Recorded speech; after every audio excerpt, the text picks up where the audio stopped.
Jimbo's Garage. Good afternoon, everyone, and welcome back to Jimbo's Garage. Well, we're moving along on our gate series here. Today's video, we're going to be making another double wide metal and wood gate. A little bit different than the last one, a little bit smaller. We're going to be using some mahogany for the wood on the outside, and we are going to be building a metal frame, but you're not going to see the metal frame. It's going to be behind it. What I am going to do is trim out the outside with some 3/16 by 3-inch flat bar stock, and that's what you're going to see for the metal on the outside. I've never done anything like this before, so this will be an interesting project. Let's get started on today's video. All right, I'd like to take a moment to thank today's sponsor, which is metalsupermarkets.com. They've got over 80 locations across North America, offering up a wide variety of metal types, shapes, sizes, and grades. From steel, aluminum, cold rolled, hot rolled, galvanized alloys, brass, bronze, copper, and a whole lot more. Check them out at metalsupermarkets.com for a location near you. All right, let's get back to today's video. All right, before we get started, I want to mention that this is another project built by Newkirk. He is a designer here in the local area, and I've done a lot of work with him over the last few years. And not only is he a designer of gates, he does all kinds of different things in the home rebuilding and remodeling area. You might want to check his website out at builtbynewkirk.com. All right, so we're using some 2-inch square tube right here. This is 063 or 1/16 of an inch thick material. I'm using this for the outside frame. I got everything cut on a 45-degree angle over here on my welding table and just deburring everything. You know, I picked this metal up from my metal supply store, and it comes with a coat of oil or some type of grease on the outside, and I like to, clean everything off, and I use acetone to do that, and it just helps make for a cleaner build. All right, well, all that out of the way, it's time to start assembling these things. So I just got my table dogs in here. I got 2 on either side, and just clamp everything tight, and it gives a perfect 90-degree angle. And I'm going to get some welds on the top and the side here on these 2 frames. And just slide these things around and put the 2 pieces together, and that creates the frame. Always double checking for square. You can never check enough to be sure everything is staying square, especially in this part of the build. All right, so once that's done, and I'm just going to complete the welding here all the way around on both sides, all 4 sides. I get a lot of people ask me what I like my settings at. First of all, we're operating off of the HTP Pro Pulse 200 here, and I've got 35 thousandths wire. And on this wall thickness of material, I like to run it about 180 inches a minute and about 17.5 volts. That's what works well for me on my machine. Every machine's a little bit different. For the gas, I'm using 90-10, it's 90% argon, 10% CO2. It just works pretty good for me. It helps. It seems to burn in really good, and I haven't had any issues with that. Once I get that done, I like to go around and kind of clean up my welds a little bit with a flap disc as much as I can. I just think it makes for a better and a cleaner job. And, when I get all that done, I like to come back with either a sanding sponge or a non-woven pad right here and just kind of smooth things over. The flap disc does a really good job, but it just leaves a little bit of a rough or a sharp edge. Not really sharp, but it's just, you can just feel it. It's there. And with the sanding sponge or the non-woven pad right here, it just cleans that up really nice and makes it nice and smooth. It's ready for paint, primer, or powder coat, or whatever you're going to do. All right, I got both frames done right here. I'm going to set the one aside right here, and I'm going to start sizing up the wood. Now, this is the mahogany that I'm going to ultimately be putting in this. Now, the designer has called for this spacing between the boards at 1/8 of an inch and 3/16 from all 4 corners, all on the outside edge, rather. And I'm just using a piece of 1/8 inch material, and I'm spacing everything out. The idea here is I've got this 1.25 inch flat bar stock that I'm going to be putting on the inside edge of this frame all the way around, and I'm pre-marking the holes, and I'm going to pre-drill these so when I put this stuff on the outside, I should say on the inside of the frame all the way around. These holes are going to be pre-drilled, and when I get it back from the powder coater, I'm not having to worry about drilling. I'm going to have any fresh open areas. Everything is going to be coated. So I'm just taking one. I'm going to mark one out right here, get a center punch, and just punch the marks in, then drill it out. Once I get everything all drilled out on this first piece, I'll use this piece as a template for the remaining pieces. And then I'm just going to use a transfer punch right here. This is a 3/16. These holes are 3/16, and I'm just going to use a 3/16 transfer punch right here and transfer those marks over, and then I'll just finish drilling them all out. My drill press is a benchtop drill press, and it sits up pretty high. And, you can see I've got that material rested on my shoulder right there. I don't know. It's a little bit too high for me, but I don't have a choice. That's where it's gonna be. And all right, with them all drilled out, then I'm going to take my countersink and go on both sides and just kind of deburr everything. I have this countersink. I keep it on my DeWalt right here, cordless drill, because I use it all the time, and it's just really good for cleaning up holes after you drill them. Just give it a nice clean look and a finished look. All right, that took care of the outside. Now it's time for the interior pieces. Now I couldn't use the flat bar stock there because it's really flimsy going across the center of the frame. So I've got some 1¼ by 1/8 inch angle iron, and I've just taken the flat bar stock that I had for the outside and just transferred the holes over to the angle iron right here, and just drilled them out and repeated that process. It's important those holes stay lined up. When I mount the wood later, everything is lined up correctly. All right, so it's time to start installing the flat bar stock here around the outside edge. You can see I got my mag squares right there, and I'm just going to go around and just kind of tack about every 8 or 10 inches apart right here. And I want to do that to all 4 sides, and I want to just get everything nice and flush to the top. I got to get me some more of these mag squares. I've got 4 of these right here, and I've got several other little more smaller ones, but it'd been nice to be able to have a bunch of these and be able to go all the way around the frame and just weld it all the way around rather than just keep moving these squares all the way around. I'm going to have to get me a couple more of these. All right, so here are the cross supports right here. I've notched those, and I've got them in place, and again, the mag square is just holding everything nice and flush. Just double checking to be sure that I'm right where I need to be, and I'm just going to go ahead and weld these in there. All right, with that out of the way, it is just time to get the flap disc and grind these welds down nice and flat. The wood is going to be sitting on the top surface right here, so it's important that everything is nice and flat. I get a lot of people tell me that I should be running my angle grinder with a flap disc flat and not on an angle like this. And yeah, maybe so, but it's just a habit. I think not only me, I think a lot of people do the same type of thing. Fortunately, I use Mercer flap discs, and their Type 29 has got a little bevel to it, and so it helps out with that, keeping it on an angle. It keeps the majority part of the flap disc nice and even and flat. All right, this is the 3" by 3/16 flat bar. I'm going to cut these all cut to length, and then fairly simple. I'm just going to mount them right to the outside edge of the frame. Just going to grab a handful of clamps right here and just clamp them right on. Now you can see that this 3" flat bar sticks up about 7/8 of an inch from the frame, and that is by design. That's what we want. The wood finishes at about 5/8, and so the idea was to have this metal about an 1/8 inch higher than the wood. So that's what we've got going on, and I'm just going along here about every 18 inches or so and just tacking everything into place, being sure everything is staying nice and straight and square. I don't have a lot to work with, 3/16 on either side and an 1/8 inch in the middle. It's important that everything stays nice and straight. You might even see a big gap right down that side that I'm welding right there, but the bar stays nice and straight. Double checking all the measurements to be sure we're right on the money.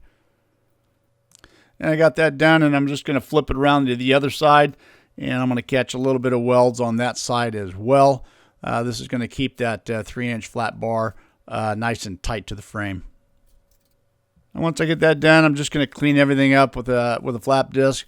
Now this is just going around and just catching any rough edges that might be on the outside, plus the corners right there. I just want to clean them up as well as best I can. They don't have to be perfect. This is going to be coming out of the powder coaters. They're going to look pretty good when they're all done there. And you're not going to be able to see this anyway. This is something that's going to be hidden. All right, with one frame down, and it's time to get the second one up, and I'm just going to repeat the whole process over again and get the second frame done.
Both sections complete, it's time to get started on the hinges. All right, so what I'm using here are what's called J-bolts or hinge pins. What they consist of is a tube right here and a piece of solid bar stock that's bent on a 90-degree angle. It's got threads on one end. It's designed to maybe go through wood or some sort of metal post maybe. In my case, I'm going to be taking it and epoxying it into a concrete block wall. But the bent part just sits inside this tube. This tube has a small ball bearing on the very inside and a grease cert on the top. I happen to have screws in there right now because I didn't want to ruin the grease certs. But that's the way these things work. All right, we're down to the gate latch right here, and this is just a standard gate latch. I've got it on the back side of the gate right here. This is by design. This is what they wanted. They'll be able to, you won't be able to see it from the front, and they'll be able to have a lock on the back side of it. And then the drop pin, you can buy these drop pins at anywhere, hardware store or wherever, but they just seem kind of cheap to me, so I kind of make my own.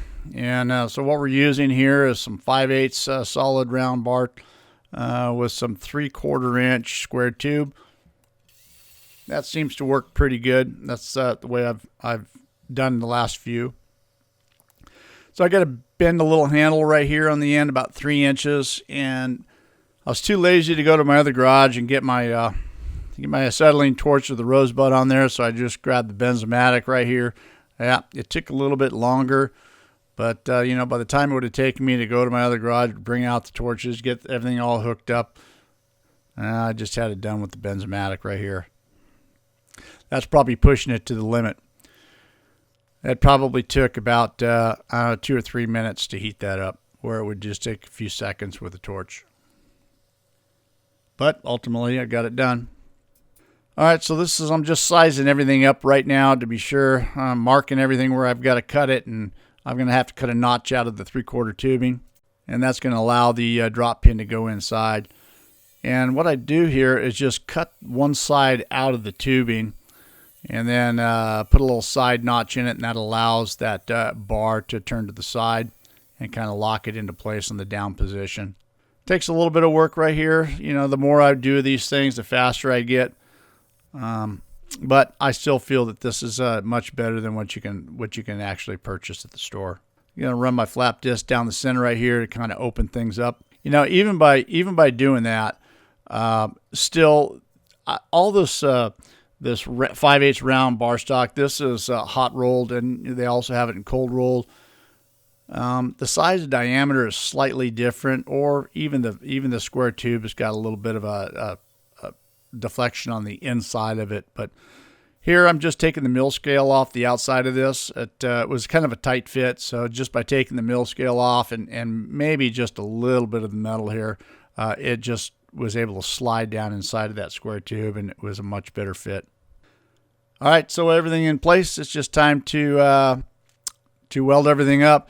Now this is that flat bar stock I just needed to put down first, because if you remember that the 3-inch stands up about an inch taller than the frame, so that an eighth of an inch taller, so that eighth of an inch kind of got it up flat, and then the 3/4 inch square tube on there and the drop pin, and then there it is. That's all done, and now it's the wood preparation. That white bottle you see right there is Pinafin First Step Prep. And what I used with that, I didn't show any of that, but you mix that up with water. It's a certain mixture. I used a sprayer. I sprayed all the wood down and then hosed everything off. What it does is it opens up the pores. It takes the mill glaze off the milled wood and opens up the pores, and it just allows for this oil to penetrate all that much better. Using the same product, this is Pinafin penetrating oil. This is just a natural finish, and you can just see how it just enhances that mahogany and just makes it stand out. So I just took and did with a brush, just coated all 4 sides all the way around with everything, and then when I was done, I just grabbed a clean towel and kind of wiped off the excess oil, and then it stood them up to dry. It took about 24 hours for the oil to completely dry, and also it took about 24 hours for the wood prep, the first step prep with the water too. So it's about 48 hours total prep time for this wood, but well worth it. It turned out pretty good. All right, it's a few days later, and I got the frames back from the powder coater, and we're ready to start installing the wood. Now, that was kind of a tricky deal. I had to kind of set up a jig to hold up the frames while I install the wood. The wood, installs from the front screws to the back, and that's kind of tricky. But with this setup I got right here, that actually worked pretty good. I got my spacers in there. I got 3/16 on the bottom, 3/16 on the side, and I'm just putting a screw, one on the top, one on the bottom for now, and then using a piece of 1/8 inch flat bar stock between everything, and then just lining them up and screwing these boards across the frame. And I got to say, it's working out pretty good. Those holes ended up being right on the money, which I was kind of worried about, but I guess that's all in part of the layout early on, and that worked out in my favor. You know, it got right down to the very end right here, and the boards didn't work out exactly, and I had mentioned that to the designer, and I told him there's going to be about 1.5 inch gap. We were going to open up the gap a little bit larger, but it didn't work. It didn't look right, so we just kept it an 1/8 inch, and we were okay with that 1.5 inch piece that we're going to need at the very end. And just decided that we were going to put it on the hinge side on both gates, and it really wouldn't be that noticeable. All right, so I took a piece of what I had left over and sliced off about 1.5 inches on my table saw right here. And when it went through there, it left a sharp edge compared to the rounded edge from the mill. So I just took a 1/8 inch rounding over bit on my palm router and just kind of matched the other side and just put some oil on that. And it's ready to install. I got my spacer in there, and everything fit right in. So that's a good look from the front side. You can see there are no screws, and you really can't see the frame from the front. And on the back, that's where all the stuff is, and it doesn't look too bad. So it's just a whole bunch of screws. I just repeated that process, but one thing you're going to notice here in a minute, you can see me driving these screws right here, and you'll see that the board just sucks in nice and tight, and that's a good thing right there. It just pulled everything in really nice. Might be overkill, overbuilt, but hey, that's the way that I do things around here. All right, that worked out pretty good. And a couple of small little things right here. I did need to drill some holes in this 2-inch square tube to get a couple screws on the outside of those boards. And that was kind of tricky getting it in there, but I did get some of these small little rubber plugs to fit in the hole. And that worked out pretty nice. All right, I hope you guys enjoyed watching this video. It's always something different here in the shop. I really enjoyed building this one. This one worked out pretty good. Don't forget to check out my website at JIMBO'Sgarage.com. Follow us on Instagram. Check us out on Facebook. Thanks for watching, guys. See you next week. See you next time on Jimbo's Garage.